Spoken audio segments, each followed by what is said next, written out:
आखिर भारत में ट्रेडिशनल तरीके से काजू से शराब कैसे बनाई जाती है और क्या आपको पता है काजू से शराब बनाने के लिए काजू को किन किन प्रोसेस से गुजारा जाता है। तो चलिए जानते हैं कि आखिर काजू से वाइन कैसे बनती है। दोस्तों, इसकी शुरुआत होती है काजू की हार्वेस्टिंग से। काजू के फल पककर पेट से नीचे गिर जाते हैं, तब उन्हें कुछ इस तरह से बकेट में इकट्ठा कर लिया जाता है और फिर इन सभी फलों को एक जगह पर इकट्ठा कर लिया जाता है और जिसके बाद यहाँ पर वर्कर्स काजू से उनके बीज और फल को अलग अलग कर लेते हैं। देखा जाए तो वाइन बनाने में काजू का कोई काम नहीं होता है और इसी वजह से काजू के बीज को फैक्ट्री में सप्लाई कर दिया जाता है। इसके बाद इन फलों में से जूस निकालने का काम शुरू किया जाएगा और इसे बनाने की जो प्रोसेस है वो देखने में जितनी आसान लगती है उतनी आसान नहीं होती है और सबसे ज्यादा मेहनत इसी काम में लगती है क्योंकि इनका जूस निकालने के लिए किसी मशीन का इस्तेमाल नहीं किया जाता है, बल्कि यह वर्कर पैरों से उन्हें कुचलकर इनका जूस निकालते हैं, जिसे आप देख ही सकते हैं। और इनका जूस निकालने के लिए जिन जूतों का इस्तेमाल किया जाता है उसका शोल लकड़ी का बना होता है, जिससे जूस निकालने में थोड़ी आसानी होती है और जो जूस निकलता है वो इस छेद के जरिए एक जगह पर स्टोर होता रहता है और दिन भर मेहनत करने के बाद इन फलों से जूस निकाल दिया गया है।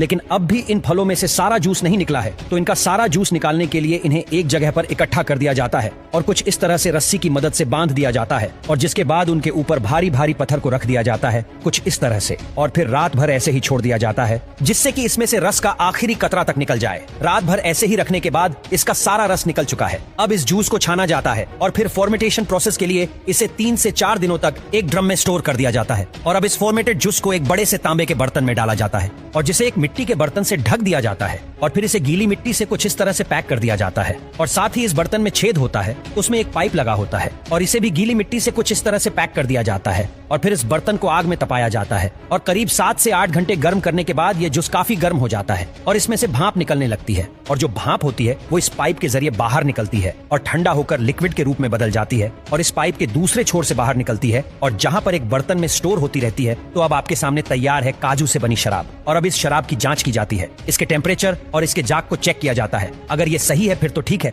अगर नहीं तो फिर से उसी प्रोसेस से गुजारा जाता है, यानी कि फिर से 7-8 घंटे गर्म किया जाएगा। दोस्तों, अब हमारी शराब पूरी तरह से बनकर तैयार है और अब इसे पैक करके मार्केट में बिकने के लिए भेज दिया जाता है। दोस्तों, क्या आपने कभी काजू से बनी शराब को टेस्ट किया है? हमें कमेंट में जरूर बताना।